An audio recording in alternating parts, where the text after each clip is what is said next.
Okay, so hello everyone. As we all know, मई 2026 के बाद Vision IAS की monthly magazine publish नहीं हुई है and all the UPSC aspirants are eagerly waiting for that.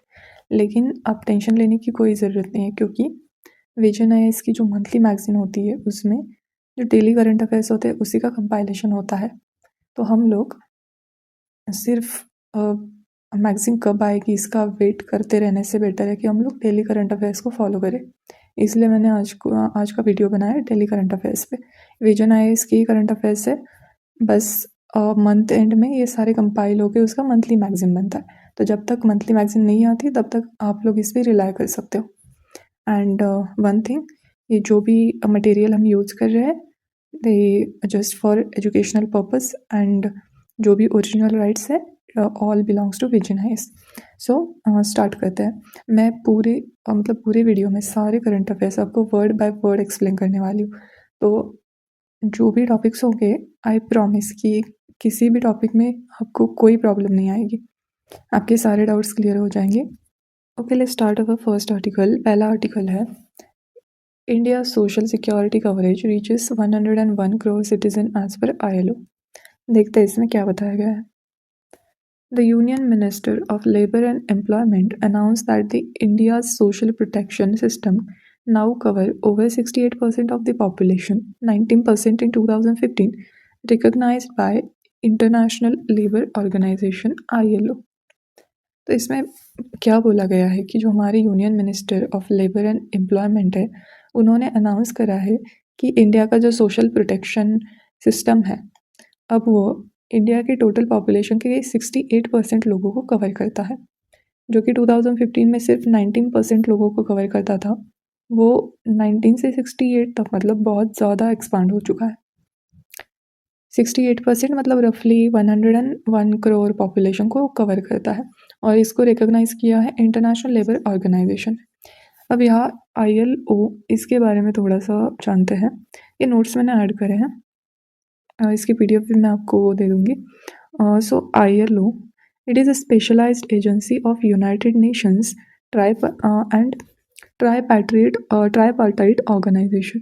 Tripartite मतलब यहाँ पे 3 ग्रुप का रिप्रेजेंटेशन है, गवर्नमेंट, एम्प्लॉयर्स एंड वर्कर्स का। देन इसका हेड क्वार्टर है जिनेवा स्विट्ज़रलैंड में एंड इसका इस्टेब्लिशमेंट हुआ था 1919 को।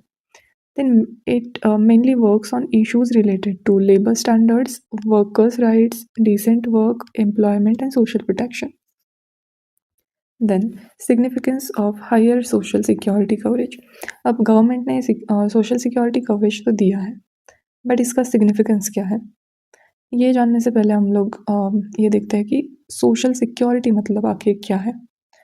तो सी हियर, जब किसी व्यक्ति या परिवार को ऐसी स्कीम या फिर बेनिफिट मिलता है जो उन्हें बीमारी, बुढ़ापा, बेरोजगारी, डिसेबिलिटी, मैटरनिटी या वर्क रिलेटेड प्रॉब्लम्स या फिर इनकम लॉस इन जैसी सिचुएशंस में फाइनेंशियल प्रोटेक्शन देते हैं, तो ब्रॉडली उसे सोशल प्रोटेक्शन या सोशल सिक्योरिटी कहते हैं। आई होप ये आपको क्लियर हो गया होगा। तो सोशल सिक्योरिटी, अब इसका सिग्निफिकेंस देखेंगे हम लोग,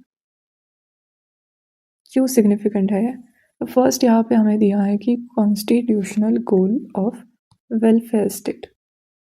constitutional goal of welfare state, इसमें क्या बोला है, wider access to pension, health protection, insurance and livelihood support reduces vulnerability of socially and economically disadvantage sections.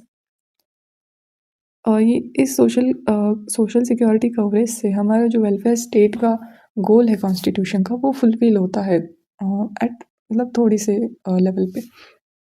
DPSP में अंडर आर्टिकल 38, 39, 41, 42 एंड 43 इसमें बताया गया है वेलफेयर स्टेट की प्रोविजंस को। So wider access to pension, pension में wider access मिलती है, हेल्थ प्रोटेक्शन मिलता है, इंश्योरेंस या फिर लाइवलीहुड सपोर्ट मिलता है। जो socially and economically disadvantage section है हमारी सोसाइटी के, उनकी जो वल्नरेबिलिटी रिड्यूस होती है उनमें। सो ये सिग्निफिकेंस है and it cushions low income and unorganised household from sudden health crisis और job losses, thus leading to economic stability and poverty reduction. तो इससे क्या होता है कि जो लो इनकम एंड ऐसे हाउस होल्ड जो अनऑर्गेनाइज सेक्टर में काम कर रहे हैं, तो अगर कोई सडन हेल्थ क्राइसिस हो जाए या फिर जॉब लॉस हो जाए उन लोग के लिए ये चैलेंजिंग सिचुएशन रहती है। लेकिन अगर उनके पास ये सोशल सिक्योरिटी कवरेज हो तो इससे इकोनॉमिक स्टेबिलिटी आ सकती है एंड पॉवर्टी भी रिड्यूस की जा सकती है। देन बताया गया है हमें formalisation of the workforce. Just a minute. Formalization of workforce, expanded coverage supports workers in the organized, unorganized, gig and platform sectors. तो फॉर्मलाइजेशन कैसे किया जा सकता है? फॉर्मलाइजेशन में हमें पता रहता है कि उन लोग को एक सोशल सिक्योरिटी प्रोवाइड की जाती है, बट वहाँ पे वो कंपनी या फिर ऑर्गेनाइजेशन के थ्रू होती है, लेकिन यहाँ पे गवर्नमेंट प्रोवाइड कर रहा है। Then sustainable development goals SDGs strengthens India's progress towards SDG 1 no poverty, SDG 3 good health, SDG 8 decent work and SDG 10 reduced inequalities। यहाँ पे SDG गोल के मतलब SDG को फुलफिलमेंट की बात हो रही है। यहाँ पे बताया गया है कि strengthen India's progress towards ESDG number 1, जहाँ पे बताया गया है कि नो पॉवर्टी को रिड्यूस करा सकते हैं हम इसकी मदद से। थर्ड SDG में गुड हेल्थ का मतलब यहाँ पे हेल्थ इंश्योरेंस प्रोवाइड करके हम उस गोल को अचीव कर सकते हैं। देन एट्थ में जो बताया गया है डिसेंट वर्क, तो वर्कर्स को प्रोटेक्शन देना। SDG 10 reduced inequality. How can we do that? By supporting vulnerable groups. Then key initiatives taken in India. अब इसके लिए क्या क्या इनिशिएटिव्स लिए गए हैं ये देखेंगे। पहला तो बताया गया है कि डिजिटल पब्लिक इंफ्रास्ट्रक्चर किस लिए, तो सोशल सिक्योरिटी स्कीम की जो डिलीवरी है उसको इम्प्रूव करने के लिए। So integration of Aadhaar, DBT and digital labor platforms has improved identification, portability and efficient benefit delivery. So ये सारे आधार हो या फिर डायरेक्ट बेनिफिट ट्रांसफ़र हो या फिर डिजिटल लेबर प्लेटफॉर्म्स हो, इनकी हेल्प से जो भी ये स्कीम है उसकी अच्छी तरह से डिलीवरी हो पाती है। Then e-Shram portal, national database for unorganised worker facilitating targeted delivery of social security benefits. यहाँ पे ई-श्रम पोर्टल पे अनऑर्गेनाइज सेक्टर में जो भी वर्कर्स काम कर रहे हैं उनका एक नेशनल डेटाबेस अवेलेबल है। सो ये टारगेटेड डिलीवरी को फैसिलिटेट करता है एंड जिनको नीड है उन तक वो बेनिफिट्स पहुँचाए जाते हैं। Then labour codes aim to universalise social security and simplify labour compliance. Labour codes social security को यूनिवर्सलाइज करने का एम रखते हैं एंड लेबर कंप्लायंस को सिंप्लीफाई करने का एम रखते हैं। यहाँ पे नहीं, मतलब मैंने ऐड करे हैं 4 लेबर कोड्स है हमारे इंडिया में। First is code on wages 2019। इसकी डेट थोड़ी सी याद रखो, किसी एग्ज़ाम में PCS जैसे एग्ज़ाम में पूछी जाती है। Then second is industrial relation code 2020। Third is code on social security 2020। Basically इस वाले लेबर कोड की बात यहाँ पे हो रही है। कोड ऑन सोशल सिक्योरिटी 2020, इसका objective broadly social security coverage को एक्सपांड करना है। Then fourth is occupational safety health and working condition code 2020।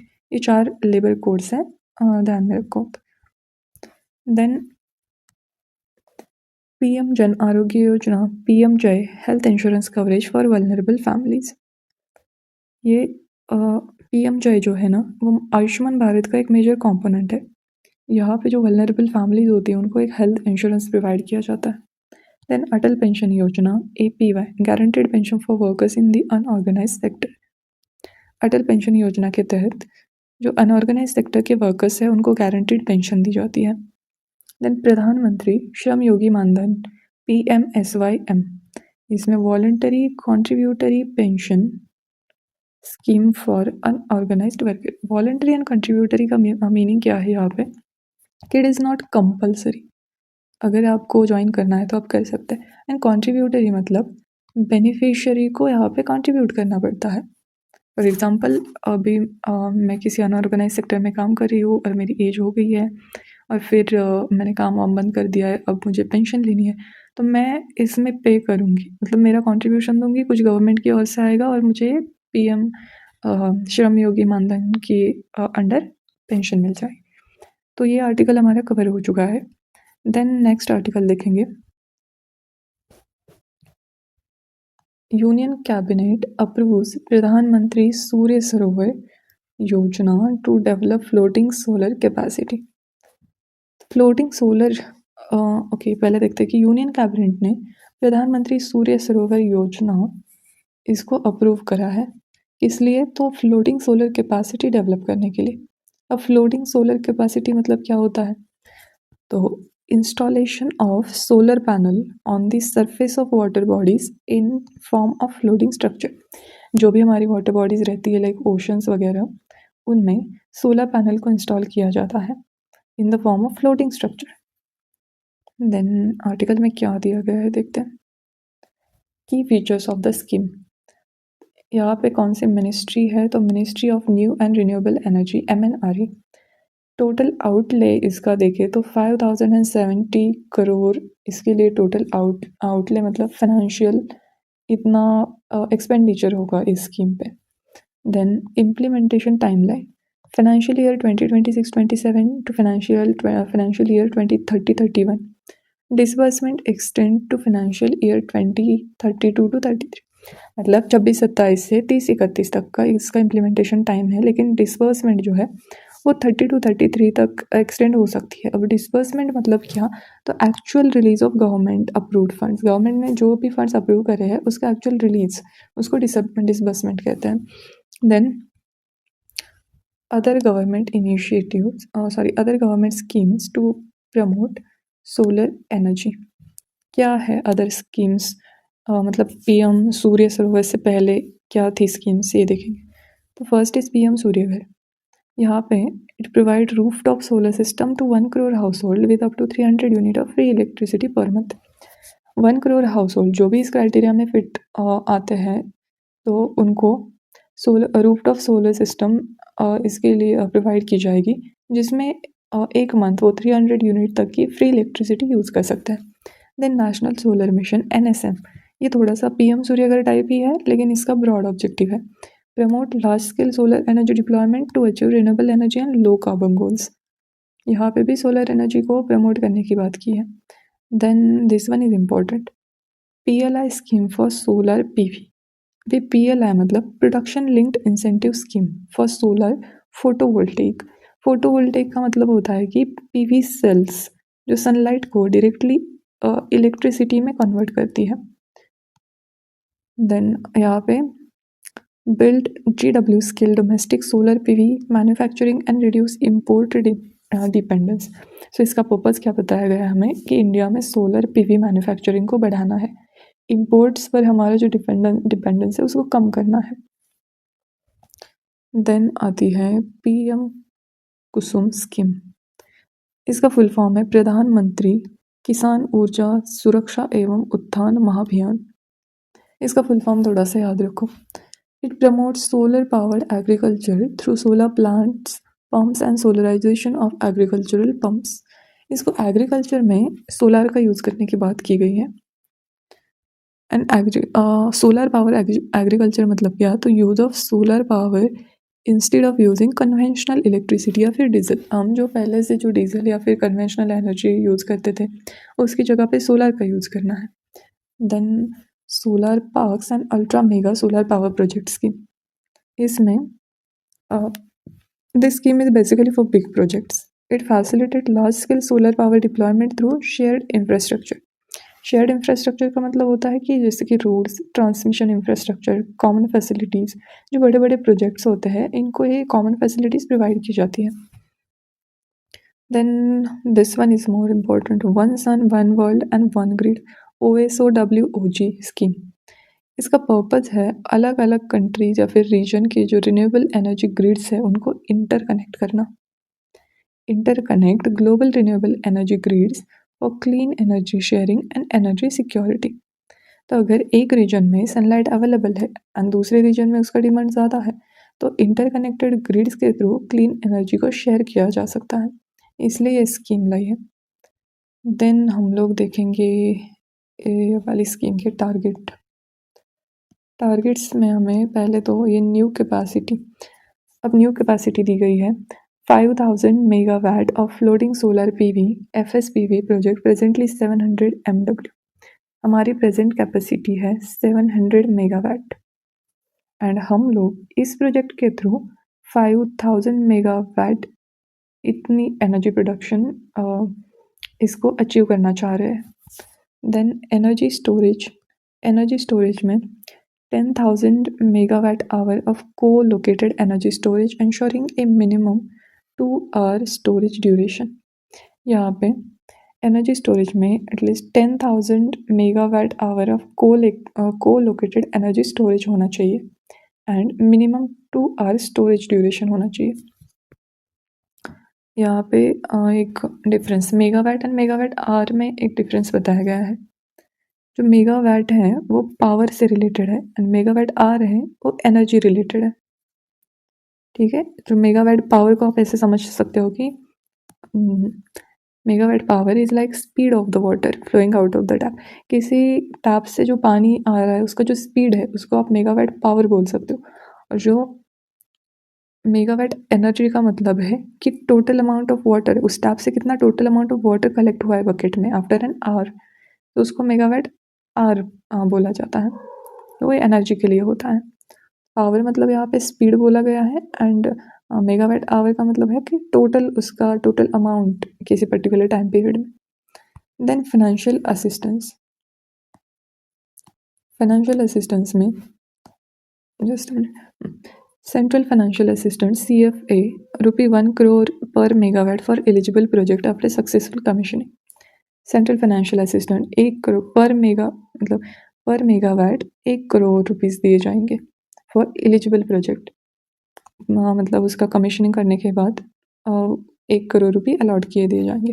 Then project support up to 50 lakh per project for feasibility study, bathymetry, hydrography and environmental assessment to reduce project risk। 50 lakh per project rupees.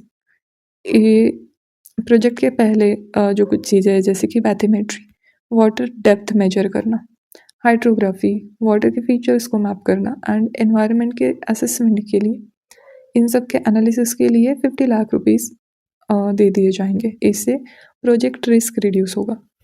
Then significance of the scheme का क्या significance है? Harnessing floating solar potential, India has approximately 102.18 GWP of solar potential across reservoirs and other suitable inland water bodies as per National Institute of Solar Energy।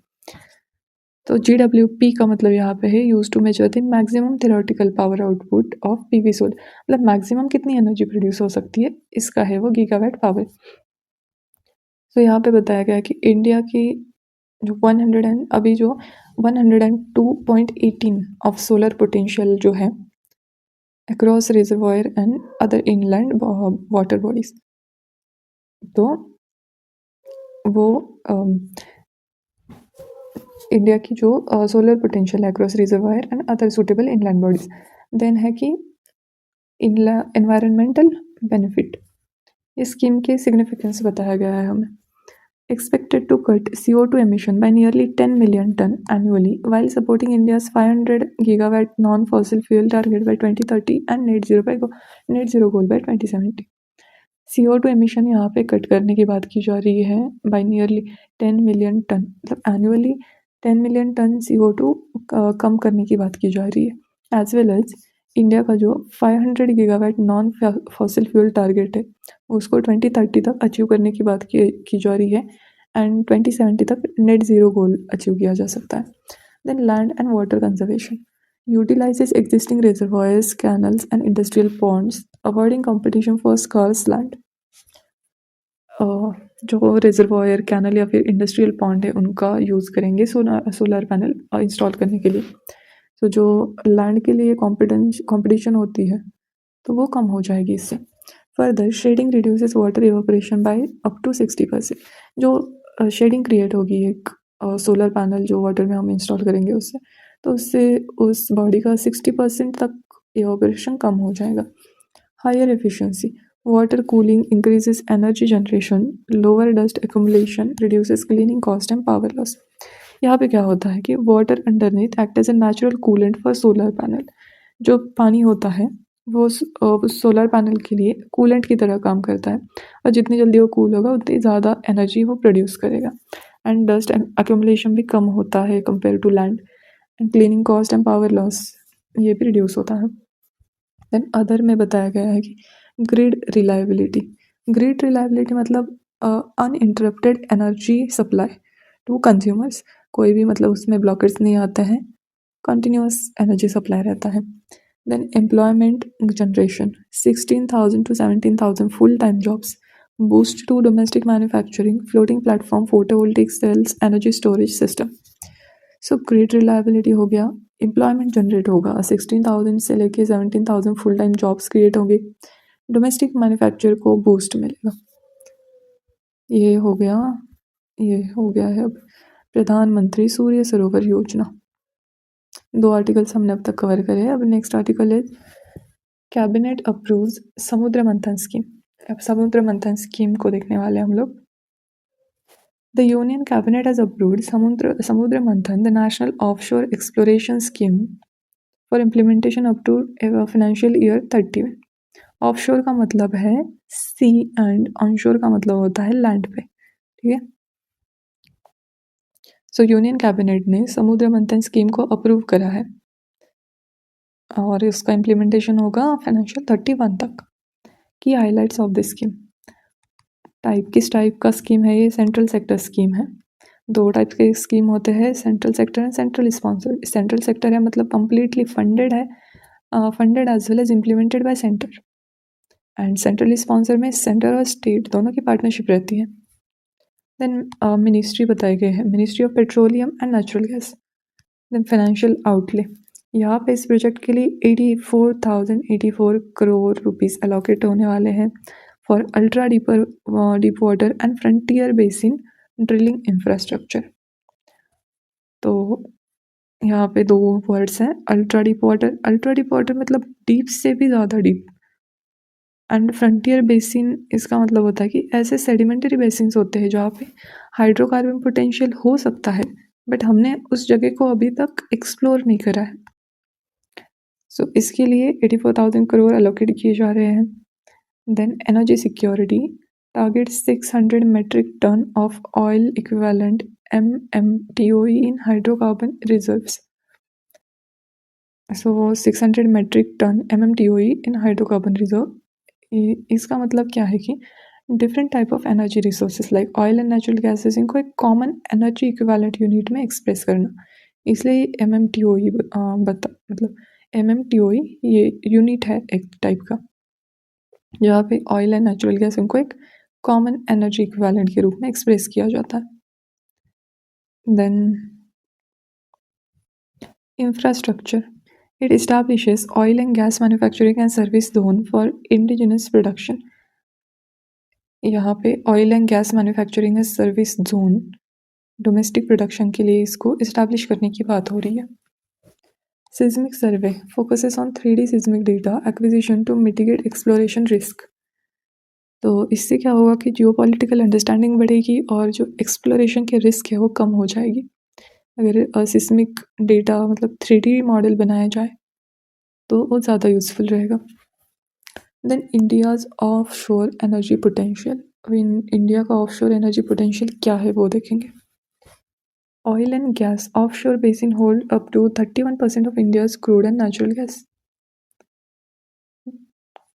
जो offshore basin है उसमें India का जितना भी total crude and natural gas वाला जो production होता है उसका 31% हमारा ऑफशोर बेसिन से होता है। Then deep water and ultra deep water basin जैसे कि Krishna Godavari, Kaveri, Mahanadi and the Andaman region offer immense untapped deep water resources. यहाँ पे भी इमेंस डीप वाटर रिसोर्सेज है जो कि हमने अभी तक एक्सप्लोर नहीं करे हैं। देन ऑफशोर विंड इनका 71 गीगावाट पोटेंशियल है, mainly off the coast of Gujarat and Tamil Nadu. Offshore wind का मतलब होता है कि wind energy by installing turbines in the sea में जो टर्बाइंस लैंड पे होती है वैसे ही सी में इंस्टॉल की जाती है, तो उससे जो एनर्जी प्रोड्यूस होती है उसको विंड एनर्जी बोलते हैं या फिर ऑफशोर विंड। इंडिया की उतनी कैपेसिटी हमारी कितनी है तो 71 गीगावाट पोटेंशियल है, mainly Gujarat and Tamil Nadu coast पे। Then floating solar, cumulative floating solar potential exceeds 100 gigawatt. ये सेम कॉन्सेप्ट है जो हमने PM सूर्य सरोवर में पढ़ा है। Then other government initiatives, first ये है कि hydrocarbon exploration and licensing policy help and open acreage licensing policy OALP introduced an investor friendly revenue sharing model and open acreage licensing. ये किस लिए है? तो to make policy framework simpler and predictable for investor को help करने के लिए ये है HELP and OALP and open acreage licensing policy में क्या होता है कि अगर कोई इन्वेस्टर चाहता है कि मुझे ये वाला एरिया ज़्यादा सूटेबल लग रहा है, वो उस एरिया को चूज़ कर सकता है, ना कि गवर्नमेंट कोई एरिया कंपल्सरीली बोले कि इसी पे करना है। तो ये इन्वेस्टर के लिए ये इनिशिएटिव है HELP and OALP and petroleum and natural gas rules 2025. It introduces a unified 30-year petroleum lease permitting renewable energy integration. यहाँ पे इस PNGR 2025 इसके अंडर 30 ईयर का पेट्रोलियम लीज परमिट किया जाता है for renewable energy integration. Then deep ocean mission advances deep sea exploration highlighted by Matsya 6000 human submersible. Deep ocean mission से deep sea exploration में एडवांसमेंट होती है and it is highlighted by Matsya 6000 human submersible, जो कि India की human rated deep sea submersible project है। The national data repository NDR geo scientific data repository for investors के लिए यहाँ पे जियो साइंटिफिक डेटा अवेलेबल रहता है। National seismic programme NSP initiative for baseline seismic survey of unappraised basin same frontier basin के जैसे, जो कि अभी तक अनटैप है। तो यहाँ पे नेशनल सिस्मिक प्रोग्राम के under baseline seismic survey of unappraised basin ये वाला इनिशिएटिव लिया जा रहा है। होप ये वाला आर्टिकल भी आपको समझ आ चुका होगा। देन हमारे नेक्स्ट आर्टिकल की तरफ बढ़ते हैं। Rural non farm employment RNFE on the rise in India since 2012। तो रूरल नॉन फार्म एम्प्लॉयमेंट मतलब जॉब्स या फिर वर्क अदर दैन एग्रीकल्चर, जैसे कि ट्रांसपोर्ट हुआ, कंस्ट्रक्शन, शॉप, स्मॉल बिजनेसेस, इन वाले जॉब में लोग ज़्यादा जा रहे हैं। जैसे कि पहले एग्रीकल्चर में जितना था, एग्रीकल्चर से बाहर निकल के लोग दूसरे जॉब्स में जा रहे हैं। Then will see long term analysis of the situation assessment survey SS data highlights that rural families increasingly function as mixed or pluri-active unit combining crop farming, animal rearing, casual agriculture or non-agriculture wage labor, small trade and migration। तो SS data इसने long term analysis करा है। ये highlight करता है कि जो rural families है वो इंक्रीजिंगली मिक्स्ड यूनिट है। प्लूरी मतलब प्लूरल एक्टिविटीज़ कर रही है, मतलब इनकम के लिए। कंबाइनिंग क्रॉप फार्मिंग को कंबाइन करना, एनिमल रियरिंग करना, या फिर एज अ वेज लेबर काम करना, स्मॉल ट्रेड में काम करना, फिर माइग्रेट हो जाना। यहाँ पे एक टेबल दिया गया है कि की data on the rise of rural non farm employment. First वाला देखते हैं, चेंजिंग इनकम पैटर्न 2012-13 से लेकर 18-19 तक का दिया गया है। क्या चेंजेस देखने को मिले हैं? तो क्रॉप इनकम जो थी, क्रॉप इनकम रिड्यूस हो गई है, वेज इनकम बढ़ी है एंड एनिमल हस्बेंड्री इनकम भी इंक्रीज हुई है। Then structural shift in employment 2004-5 से 11-12 तक का डेटा दिया गया है कि एम्प्लॉयमेंट में क्या स्ट्रक्चरल शिफ्ट हुआ है। NSSO ने ये पब्लिश करा है। 33.3 million workers moved out of agriculture. This one is the मतलब बहुत बड़ा स्ट्रक्चरल शिफ्ट बोल सकते हैं। 33.3 मिलियन लोगों ने एग्रीकल्चर से दूसरे जॉब में जाना पसंद करा है। Then 48 million workers entered non farm employment और nearly half absorb by construction sector. 48 की हाफ ऑफ दी जो पॉपुलेशन है वो कंस्ट्रक्शन सेक्टर में गई है। Then growth of rural non farm employment, percentage of rural employment दी गई है कि 4-5 में 27.3% of rural employment. Then 35.9% fastest phase of structural transformation. यहाँ पे लोग किस मतलब किस स्पीड से नॉन फार्म एम्प्लॉयमेंट की तरफ बढ़ रहा है उसका रेट दिया गया है हमें। वो बढ़ता ही जा रहा है, पहले 27 था, फिर 35, देन 42 एंड 2021 में 39.2%। यहाँ थोड़ा सा, यहाँ हाईएस्ट रिकॉर्ड हुआ है और यहाँ थोड़ा सा स्लाइटली डिक्लाइन हुआ है ड्यू टू कोविड-19 इंड्यूस्ड रिवर्स माइग्रेशन। तो अब ये तो देख लिया, लेकिन इसके पीछे रीजंस क्या है, क्यों लोग एग्रीकल्चर को छोड़ के दूसरे जॉब्स करना चाह रहे हैं। First one is distress push. Distress push में क्या बताया गया है कि फॉलिंग फार्म इनकम फॉल हो रहा है, लैंड फ्रैगमेंट हो रहे हैं and stagnant agricultural productivity. Agriculture की प्रोडक्टिविटी भी एज इट इज़ है, स्टैग्नेंट है, ना उसमें बढ़ रहा है ना उससे कुछ रेवेन्यू जनरेट हो पा रहा है। एंड इसकी वजह से it have pushed workers towards non farm occupation in states like Bihar. Bihar में ये सिचुएशन है, इसलिए लोग नॉन फार्म ऑक्यूपेशन की ओर ज़्यादा बढ़ रहे हैं। ये डिस्ट्रेस पुश वाली सिचुएशन बिहार में है एंड प्रॉस्पेरिटी पुल इसका एग्जैक्ट अपोजिट ये वाली सिचुएशन है states like Punjab and Haryana. यहाँ पे क्या हुआ है कि green revolution led agricultural prosperity हुई है। ग्रीन रेवोल्यूशन की वजह से यहाँ एग्रीकल्चर में प्रॉस्पेरिटी हुई है, इसलिए अब इन लोग की डिमांड बढ़ गई है। It generated demand for rural industry and services creating non farm job. अब ये लोग कंस्ट्रक्शन या फिर स्मॉल बिजनेसेस या फिर ट्रांसपोर्टेशन, ये इनकी डिमांड्स है। तो ये बिहार वाले लोग यहाँ पे आके जॉब कर सकते हैं। Expansion of construction and services. Expansion इसका आप नेगेटिव मीनिंग मत लेना, इट्स जस्ट कि जहाँ पे डिस्ट्रेस है वहाँ से प्रॉस्पेरिटी वाले रीजन्स में माइग्रेशन होता है इन सर्च ऑफ वर्क, इसलिए बोला है। Expansion of construction and services, यहाँ पे construction has become the largest absorber of the rural labour while trade, transport and other services have expanded steadily. Construction sector में बहुत ज़्यादा इन लोग का सर्च देखने को मिला है, मतलब लोग एग्रीकल्चर से निकल के कंस्ट्रक्शन सेक्टर में जा रहे हैं, while trade transport and other services जो है वो भी स्टडीली एक्सपांड हो रही है। Then diversification of rural livelihood, जो रूरल हाउस होल्ड है वो increasingly combine farming, animal husbandry, wage labour, small businesses and seasonal migration to reduce dependence on agriculture and stabilise income.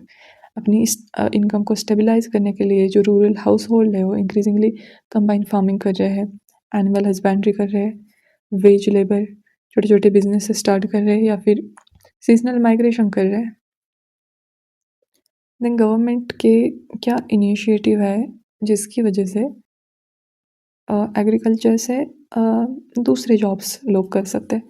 तो first one is integrated rural development programme IRDP 1978-79। इसके under self employment को promote किया जा रहा है through income generating asset and credit support. ये थोड़ा सा मनरेगा टाइप ही है, लेकिन 1978-79 उस टाइम पे हुआ था IRDP। देन मनरेगा, अभी इसका नाम चेंज करके VBG रामजी करा गया है। It provide veg employment while creating productive rural asset. गांव में कोई प्रोडक्टिव रूरल एसेट क्रिएट किया जाता है, फॉर एग्जांपल रोड साइड में पेड़ लगाना, ऐसे काम दिए जाते हैं जिससे एक एम्प्लॉयमेंट भी जनरेट होता है और एक एसेट जनरेशन भी होता है। Then DAY national rural livelihood mission, Deendayal Antyodaya Yojana, इसके अंडर सेल्फ हेल्प ग्रुप को प्रमोट किया जाता है, रूरल एंटरप्रेन्योरशिप एंड लाइवलीहुड को डाइवर्सिफाई किया जाता है। देन दीनदयाल उपाध्याय ग्रामीण कौशल्य योजना DDU-GKY, इसके अंडर स्किल डेवलपमेंट प्रोवाइड किया जाता है and entrepreneurship training for non farm jobs. Then rural self employment training institutes RSETIs, यहाँ पे एंटरप्रेन्योरशिप ऑफर की जाती है एंड वोकेशनल ट्रेनिंग दी जाती है। वोकेशनल ट्रेनिंग का मतलब होता है स्मॉल बिजनेसेस के लिए ट्रेनिंग दी जाती है। Then open network for digital commerce ONDC, ये MSMEs, artisans, SHGs and rural producers, इनको डिजिटल मार्केट के साथ कनेक्ट करता है। ONDC ये प्लेटफॉर्म है। Then national rural economic transformation project NRETP, ये rural enterprises, value chains, digital finance and market access को स्ट्रेंथन करता है। यहाँ पे मतलब लोगों को एग्रीकल्चर को छोड़ के दूसरी जॉब्स ही नहीं प्रोवाइड की जा रही, लेकिन उनको एक नए प्लेटफॉर्म के साथ कनेक्ट भी किया जा रहा है। सो ये हो गया हमारा। देन नेक्स्ट आर्टिकल की तरफ चलते हैं। अभी हम लोग जानते हैं आसाम में कितना ज़्यादा फ्लड आया है, वहाँ की क्या सिचुएशन है, उसी से रिलेटेड ये आर्टिकल है। Parts of Assam and Gujarat hit by flash flood. About flash flood. They are sudden floods characterized by a rapid rise and recession of water level, usually developing within 6 hours of intense rainfall or other triggering event. Flash flood का मतलब क्या है कि ये sudden floods होते हैं, अचानक आते हैं, और यहाँ पे पानी का लेवल जो होता है अचानक से ज़्यादा बढ़ जाता है और अचानक से घट भी जाता है। यूजुअली ये 6 आवर, अगर 6 आवर कंटिन्यूस रेनफॉल हो रहा है तो उसमें भी ये फ्लैश फ्लड आ सकता है। देन यहाँ पे कुछ मेजर्स दिए गए हैं measures to tackle flash flood in India. तो क्या मेजर्स है देखते हैं। The first one is South Asia flash flood guidance system, South Asia FFGS। ये जो है वो IMD इसको ऑपरेट करता है, इंडिया मेट्रोलॉजिकल डिपार्टमेंट इसको ऑपरेट करता है। और वो किसके साथ कोलैबोरेशन करके ऑपरेट करता है तो WMO, world meteorological organisation. Then next one is common alerting protocol CAP and Sachet app. ये किस लिए है तो manage by national disaster management authority, NDMA इसको मैनेज करता है। एंड ये किसी रिस्क के पहले लोगों को अलर्ट करने का एक मैकेनिज्म है। Then NDMA guidelines on flood management establishes standardized procedure to connect vulnerability mapping and emergency response plan। यहाँ पे NDMA की कुछ गाइडलाइंस बताई गई है। एक स्टैंडर्डाइज प्रोसीजर को कंडक्ट करना होता है एंड मैपिंग करनी होती है जो भी वल्नरेबिलिटीज़ है या फिर इमरजेंसी रिस्पॉन्स प्लान्स क्या हो सकते हैं। Then landslide and dam safety protocol implemented under of the Dam Safety Act, implemented under the Dam Safety Act 2021। यहाँ पे लैंडस्लाइड एंड डैम सेफ्टी के प्रोटोकॉल बताए गए हैं। ये 2021 थोड़ा इम्पोर्टेंट है। स्टेटस इन इंडिया, ये फ्लैश फ्लड का स्टेटस क्या है इंडिया में ये देखेंगे। अकरेंस बताया गया है पहले, तो जस्ट अ मिनट। अकरेंस में 75% of events occur during the south west monsoon June to September. यहाँ पे बताया गया कि 75% इवेंट्स जो होते हैं फ्लैश फ्लड के वो जून टू सितंबर मंथ में, मतलब जो साउथ वेस्ट मानसून रहता है उसके टाइम होता है। देन इंक्रीज्ड फ्रीक्वेंसी, पहले जो थे 2020 में 132 इवेंट्स हुए थे, लेकिन 132 से डायरेक्टली वो 184 तक गए हैं अभी 2022 में। ये डेटा पब्लिश करा है union ministry of Jal Shakti ने। Then major flash flood hotspot, यहाँ पे कुछ फ्लैश फ्लड के हॉटस्पॉट बताए गए हैं। हिमालयाज हो या फिर वेस्ट कोस्ट हो या फिर सेंट्रल इंडिया, ये 3 हॉटस्पॉट बताए गए हैं। यहाँ पे ज़्यादातर फ्लैश फ्लड आते हैं। हिमालय पे क्या होता है कि स्टीप स्लोप रहता है, वेस्टर्न कोस्ट यहाँ पे ज़्यादा बारिश होती है। एंड सेंट्रल इंडिया पे बेसिन में पानी थोड़ा सा इकट्ठा हो जाता है और अचानक से अगर उसका बैंक ब्रेक हो जाए तो पानी बाहर निकलता है।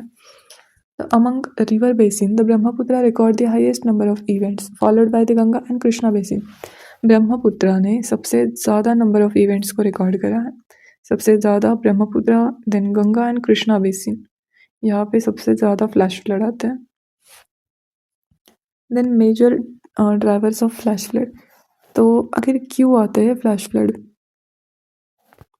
सिर्फ उन्हीं एरिया में क्यों आते हैं ये देखते हैं हम लोग। First one is meteorological drivers. इसमें बताया गया है कि एक्सट्रीम रेनफॉल हो या फिर क्लाउड बर्स्ट की वजह से आते हैं। मानसून डिप्रेशंस की वजह से भी फ्लैश फ्लड आते हैं। मानसून डिप्रेशन मतलब यहाँ पे स्ट्रॉन्ग लो प्रेशर सिस्टम बन जाता है। मोस्टली यहाँ बे ऑफ बंगाल की बात होती है, तो वहाँ पे लो प्रेशर की वजह से, अगर बे ऑफ बंगाल में मतलब वहाँ पे लो प्रेशर की वजह से फ्लैश फ्लड आ सकते हैं। एंड साइक्लोन एंड थंडरस्टॉर्म की वजह से भी आते हैं, sometime driven by climate change. Okay, then hydrological drivers हैं। मैं कुछ चीज़ों को हिंदी में नहीं बता रही क्योंकि वो हिंदी में भी उसका क्या ही मतलब होगा, सेम ही होना है।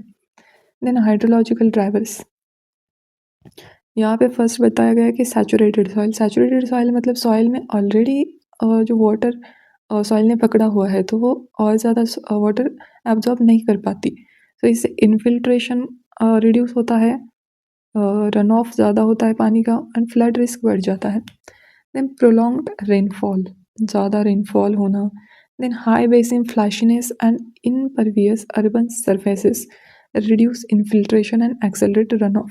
जो कंक्रीट होता है, कंक्रीट के रोड्स बिल्डिंग्स बनाई हैं हमने सिटीज़ में, इसकी वजह से पानी ग्राउंड में मतलब अब्जॉर्ब नहीं हो पाता है।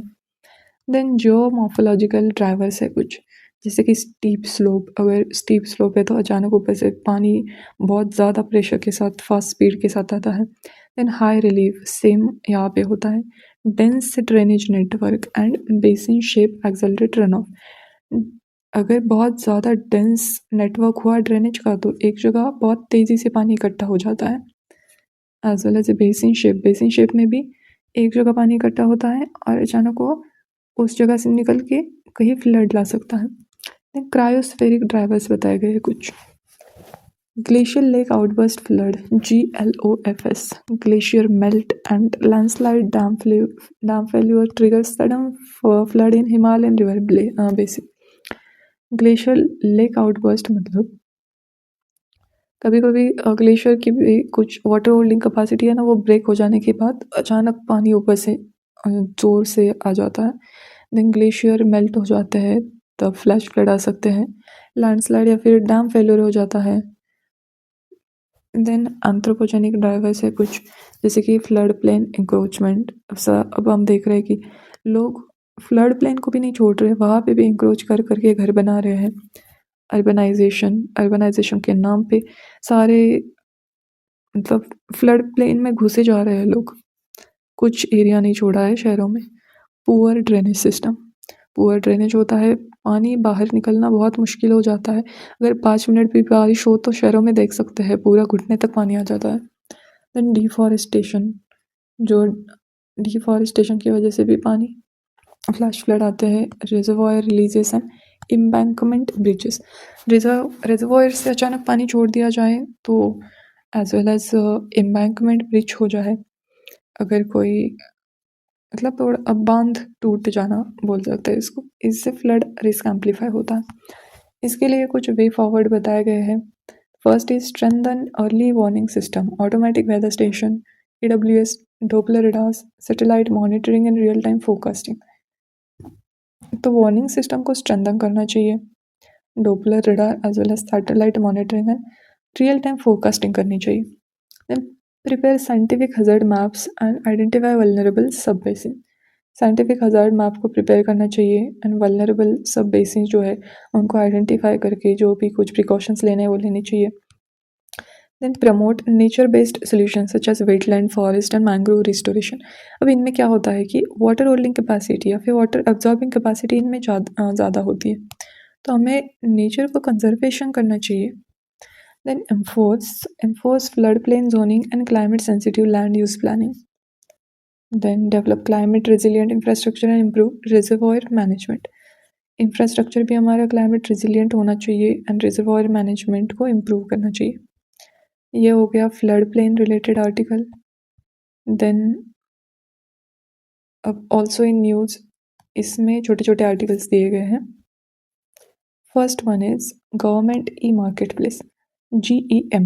GEM क्या है तो it is a type of online government procurement platform.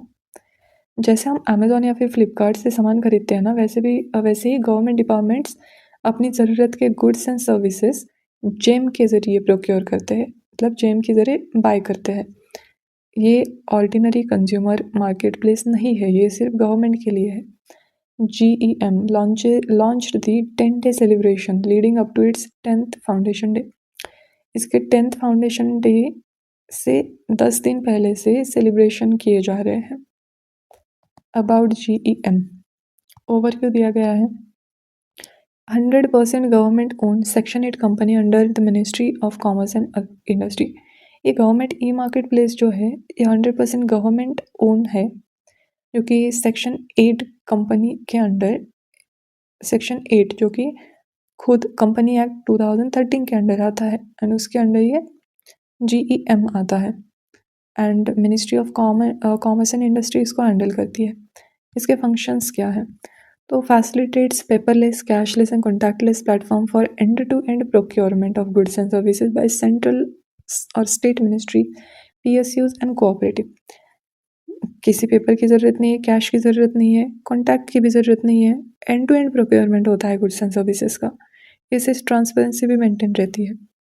PSU का मतलब होता है पब्लिक सेक्टर अंडरटेकिंग्स, ये गवर्नमेंट ओन एंटरप्राइजेस होती हैं। इसका परफॉर्मेंस देखते हैं। Surpassed ₹18.4 lakh crore in cumulative gross merchandise value, GMV। अब तक 18 लाख का ट्रांजैक्शन हो चुका है यहाँ पे। एंड ये क्यूमुलेटिव ग्रॉस मर्चेंडाइज वैल्यू मतलब प्लेटफॉर्म के थ्रू जो ट्रांजैक्शन की टोटल वैल्यू है उसको बोलते हैं। ये कोई अर्निंग या फिर प्रॉफिट नहीं है।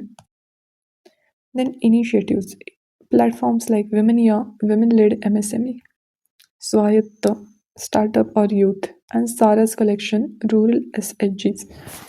सो इसके अंडर कुछ प्लेटफॉर्म्स के लिए मतलब कुछ इनिशिएटिव्स लिए गए हैं। कुछ प्लेटफॉर्म्स है जैसे कि पहला है विमेनिया, एक women lead micro small enterprise है। तो यहाँ पे क्या होता है, विमेन एंटरप्रेन्योर्स को जो गवर्नमेंट प्रोक्योर इकोसिस्टम है इसमें पार्टिसिपेट लेने के लिए हेल्प की जाती है। देन स्वायत्त में सेम यहाँ पे विमेन के लिए की जाती है, और स्वायत्त में स्टार्टअप जो यूथ या फिर स्टार्टअप है उनके लिए हेल्प प्रोवाइड की जाती है। Saras collection, rural self help groups, यहाँ पे भी सेम है, बट यहाँ पे SHG को समझना इंपॉर्टेंट है।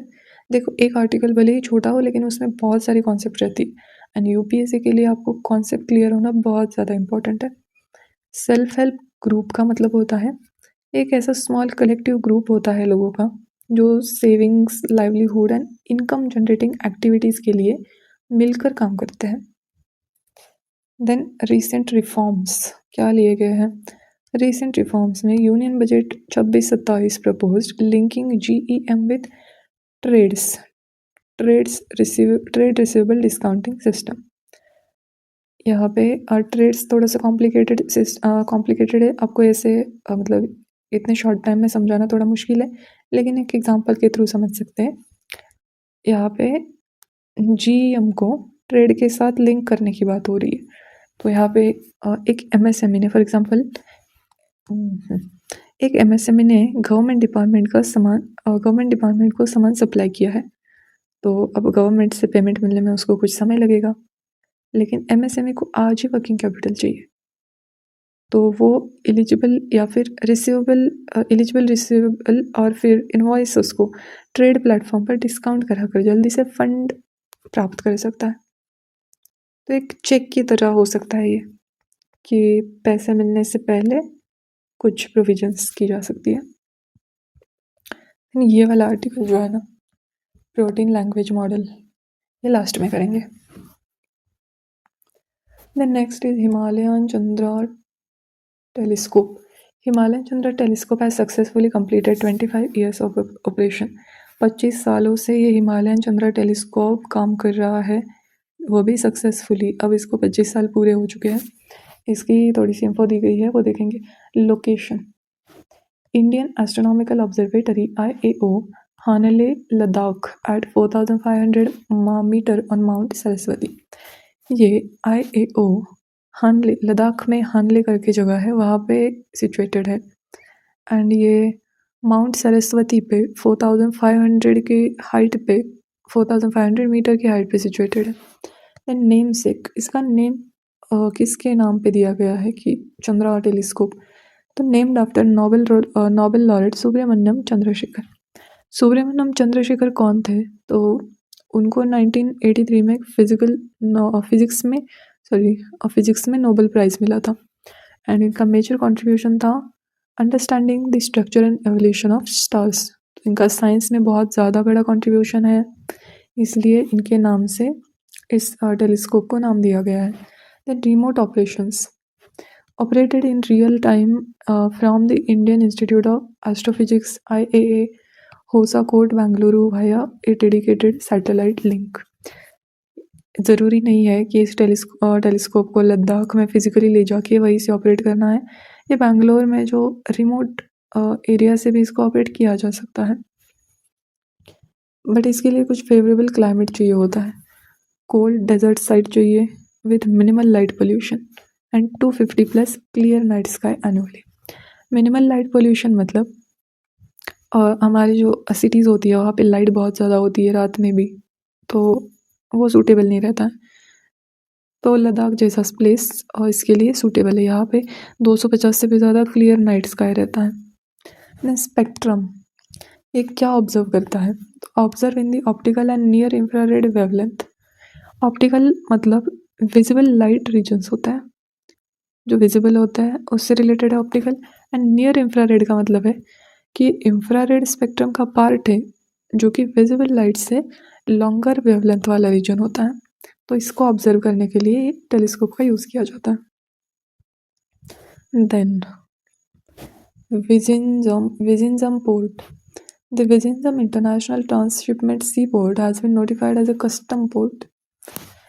विजिंजम इंटरनेशनल TS इसको कस्टम पोर्ट नोटिफाई किया गया है। कस्टम पोर्ट मतलब ऐसा पोर्ट होता है जहाँ कार्गो की इंपोर्ट एक्सपोर्ट की जो कस्टम रिलेटेड प्रोसेसिंग है वो ऑफिशियली की जाती है।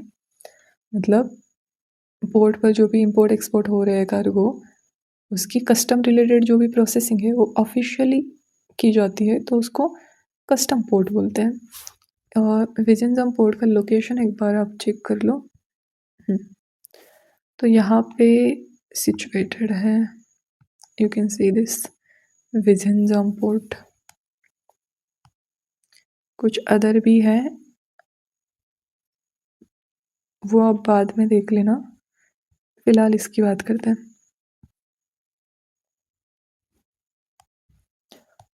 अबाउट विजिंजम पोर्ट, इंडिया का ये first deep water container transshipment port है जिसको गवर्नमेंट ऑफ केरला ने डेवलप किया है। ट्रांसशिपमेंट मतलब होता है कि एक शिप से कंटेनर को उतार कर दूसरे शिप में ट्रांसफ़र किया जाता है और फिर वो उस शिप से उसकी फाइनल डेस्टिनेशन तक पहुंचाया जाता है। इसका पर्पस क्या है? Design for container transshipment along with multipurpose and break bulk cargo. इसको डिज़ाइन करा है मल्टीपर्पज़ कार्गो को हैंडल करने के लिए। Then development model built under PPO DBFOT।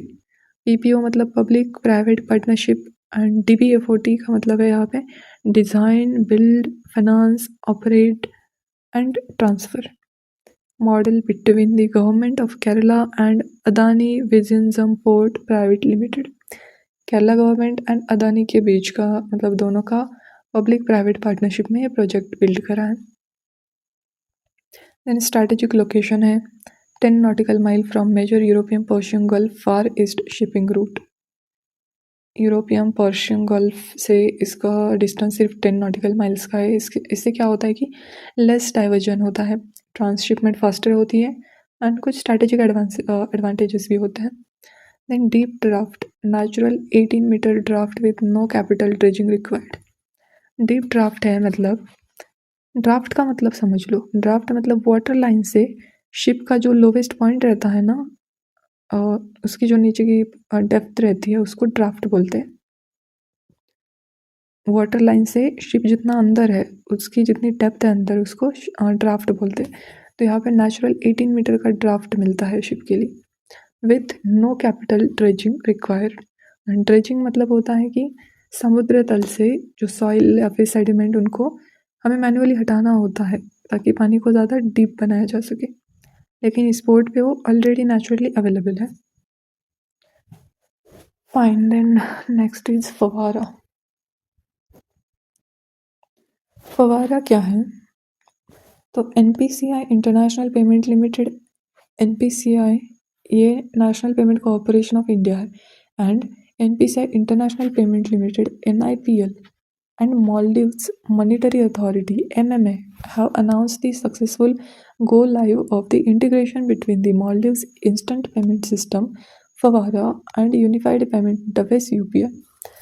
हमारे UPI को एंड जो मालदीव्स का इंस्टेंट पेमेंट सिस्टम है फवारा को, इनको इंटीग्रेट करा है तो इससे क्या होगा कि digital payment between India and Maldives इसमें ईज़ आ जाएगा, ईज़िली हम लोग ट्रांजैक्शन कर पाएंगे। और इसको डेवलप किसने करा है?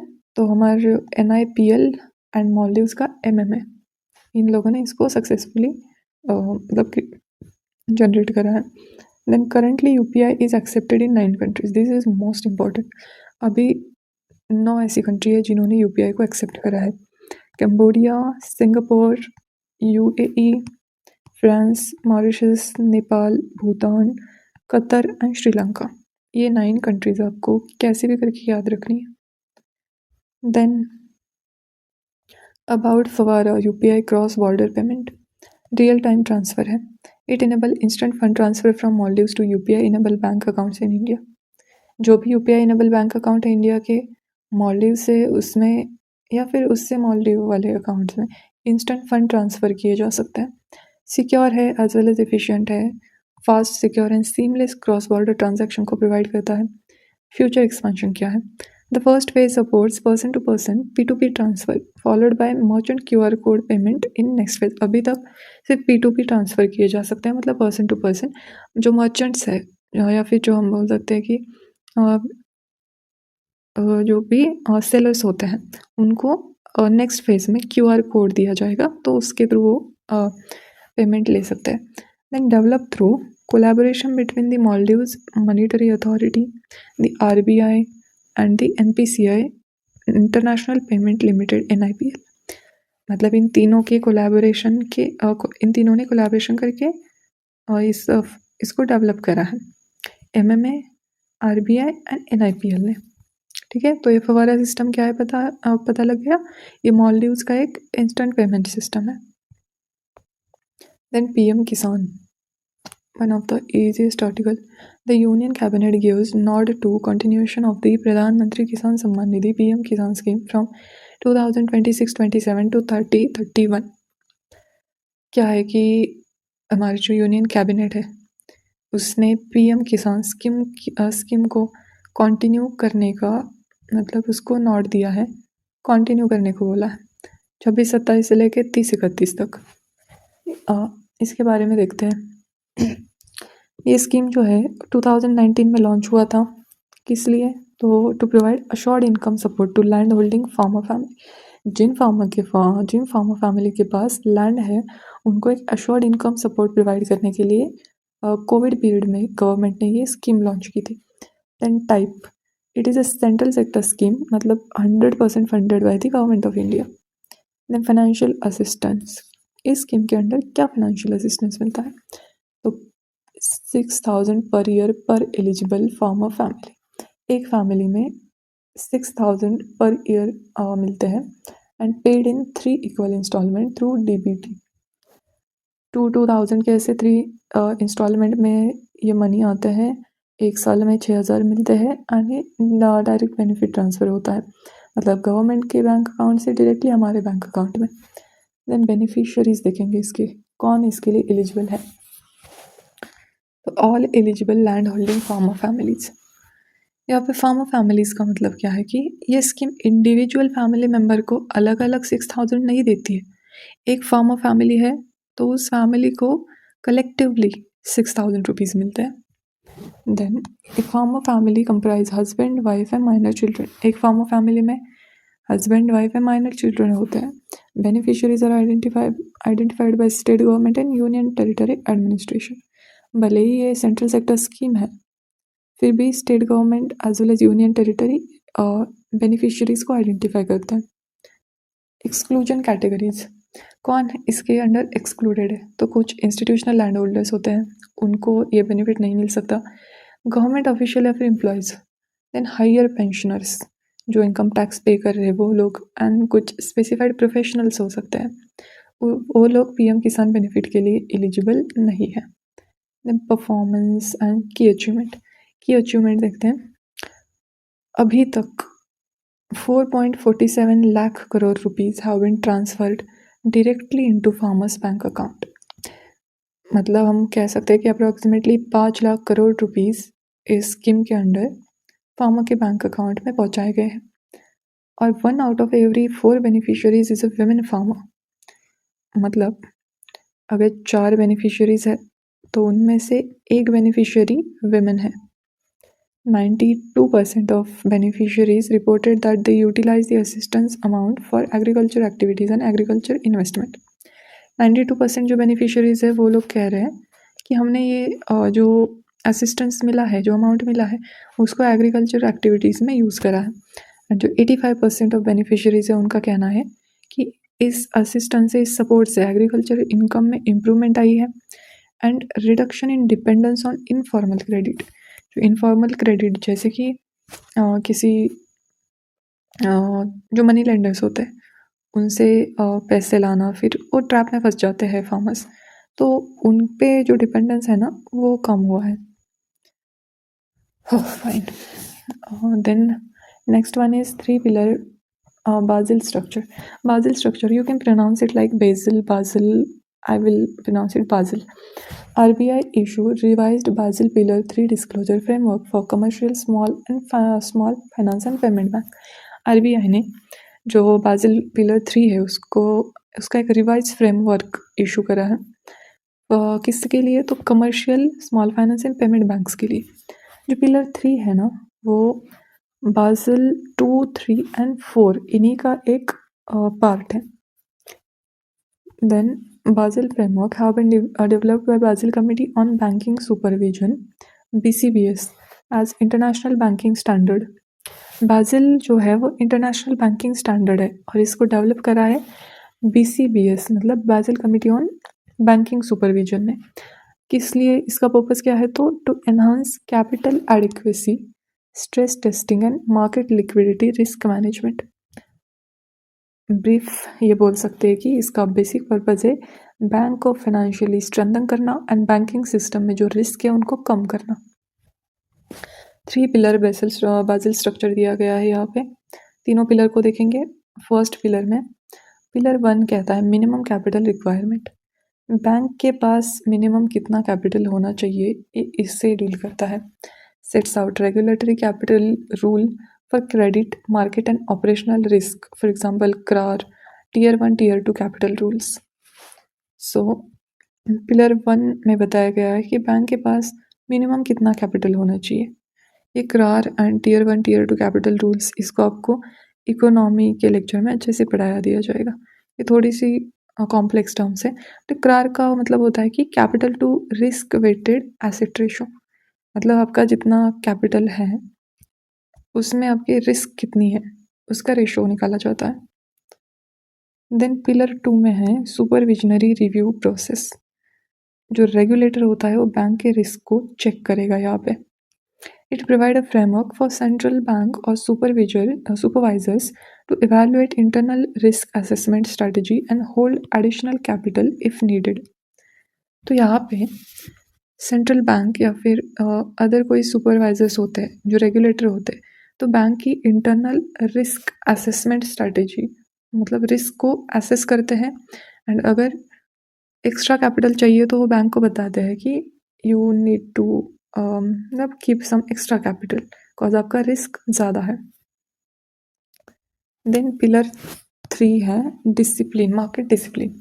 यहाँ बैंक मार्केट को इंफॉर्मेशन बताता है। इसमें क्या बताया गया है कि promote market transparency through standard public disclosure allowing investors and depositors to assess a bank's risk profile. जो इन्वेस्टर्स एंड डिपॉजिटर्स होते हैं उनको पता चलना चाहिए कि आपके बैंक का रिस्क प्रोफाइल क्या है। तो इसके लिए बैंक रिलेटेड जो भी ट्रांसपेरेंसी होती है वो उसका स्टैंडर्ड पब्लिक डिस्क्लोजर करना पिलर 3 उससे डील करता है। मतलब पिलर 1 बैंक के पास कितना कैपिटल चाहिए, पिलर 2 रेगुलेटर चेक करेगा बैंक का रिस्क कितना है, एंड थर्ड में कि बैंक को एक पब्लिक डिस्क्लोजर करना पड़ता है अपनी इंफॉर्मेशन का। Then next one is revamp Khelo India scheme. The Union Cabinet approved a revamped Khelo India scheme and enhanced assistance to National Sport Federation ANSF with 36,441 crore outlay for 2026 to 31। Union cabinet ने खेलो India scheme को revamp करा है। Revamp किया है मतलब कुछ बदलावों के साथ कंटिन्यू करने का अप्रूवल दिया है। एंड उसका जो assistant to national sport federation है उसको भी एनहांस करा है।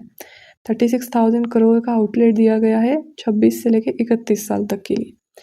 कुछ न्यू इनिशिएटिव लिए गए हैं under revamped Khelo India schemes, देखते हैं। Khelo India feeder schools and Utkrisht Vidyalayas to integrate sport into mainstream education.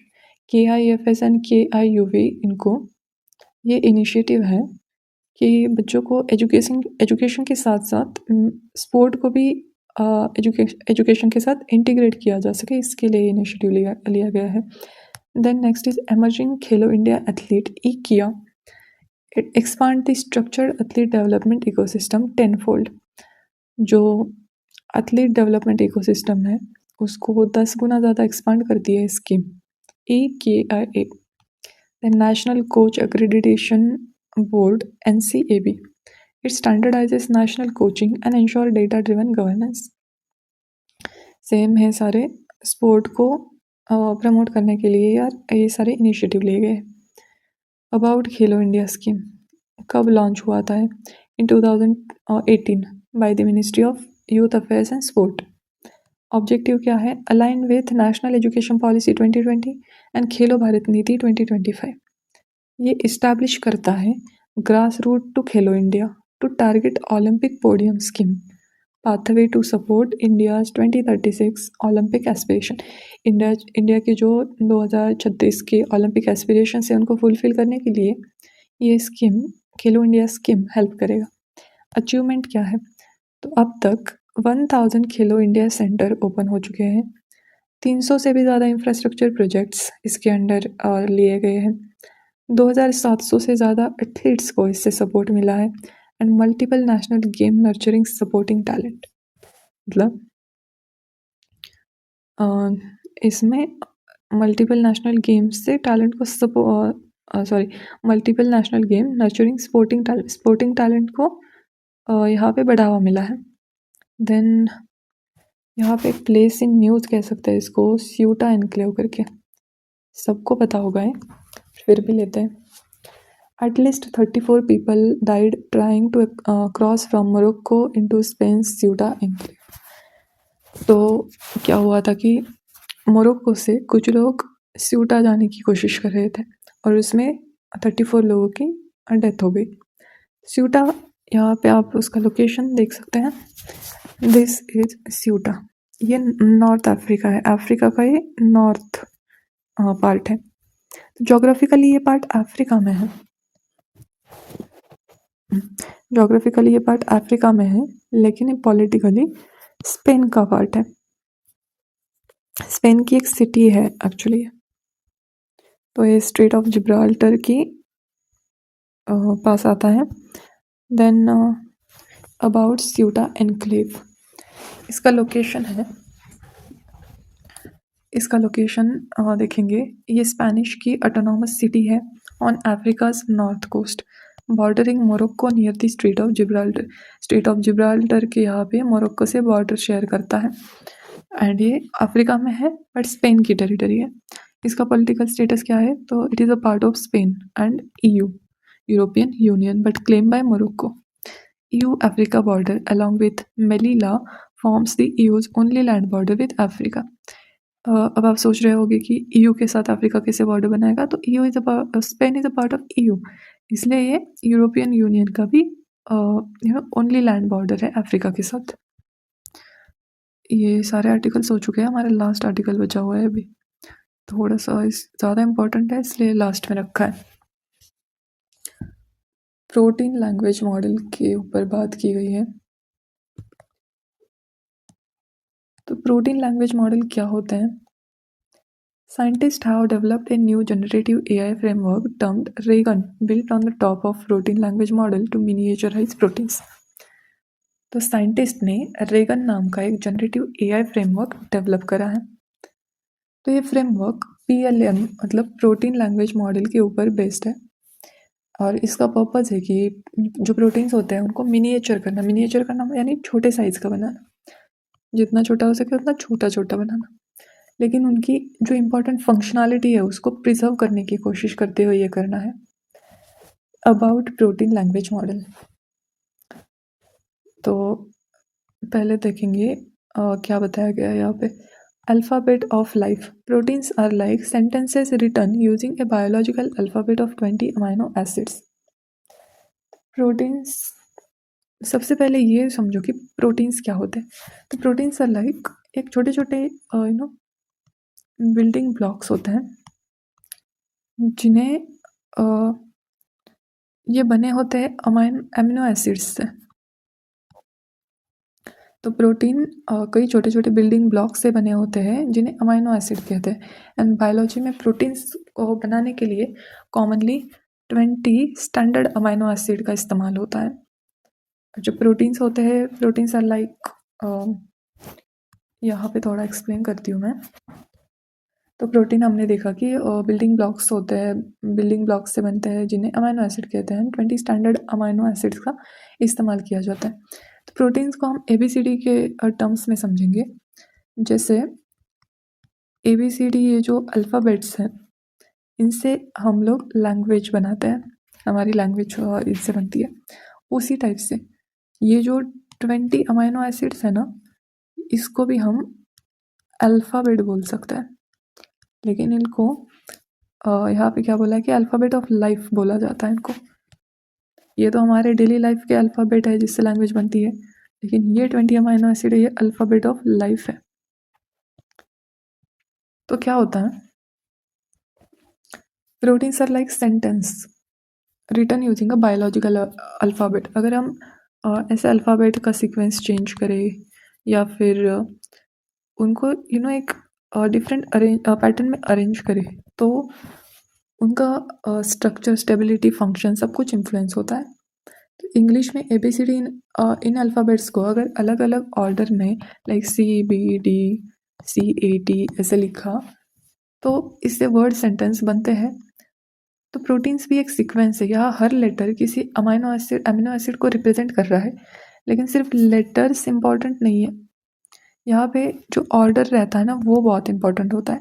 Amino acid किस सीक्वेंस में अरेंज किए गए हैं ना, तो उस पर उसकी स्टेबिलिटी, फंक्शन इन्फ्लुएंस होता है। देन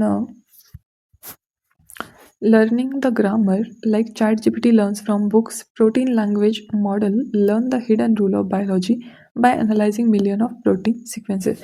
जैसे ChatGPT बुक्स से लर्न करता है, वैसे ही प्रोटीन लैंग्वेज मॉडल जो है वो हिडन रूल ऑफ बायोलॉजी को एनालाइज करता है। मिलियन ऑफ प्रोटीन सीक्वेंसेस जो होते हैं, तो उनको एनालाइज करता है एंड उससे मतलब अमीनो एसिड के स्टडी में हेल्प करता है। ये आपको क्लियर हो गया ना, amino acid are like ABCD। उसको आप जिस पैटर्न में अरेंज करोगे उसका स्ट्रक्चर चेंज होता जाएगा। Then understanding the gist.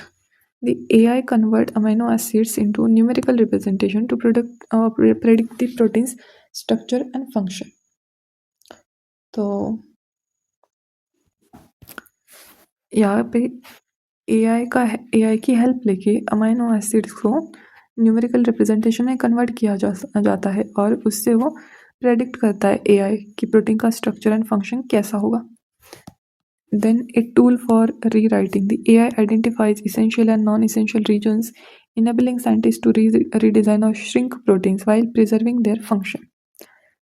तो AI क्या करता है,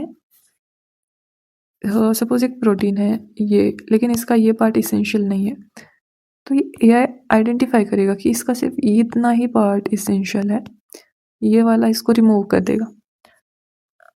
देन साइंटिस्ट को ये प्रोटीन को श्रिंक करने में और श्रिंक करते हुए भी उनका जो ओरिजिनल फंक्शन है उसको प्रिजर्व करने में हेल्प करता है। आप सोचोगे कि प्रोटीन को मिनिएचर क्यों करना है, मतलब छोटा क्यों बनाना है।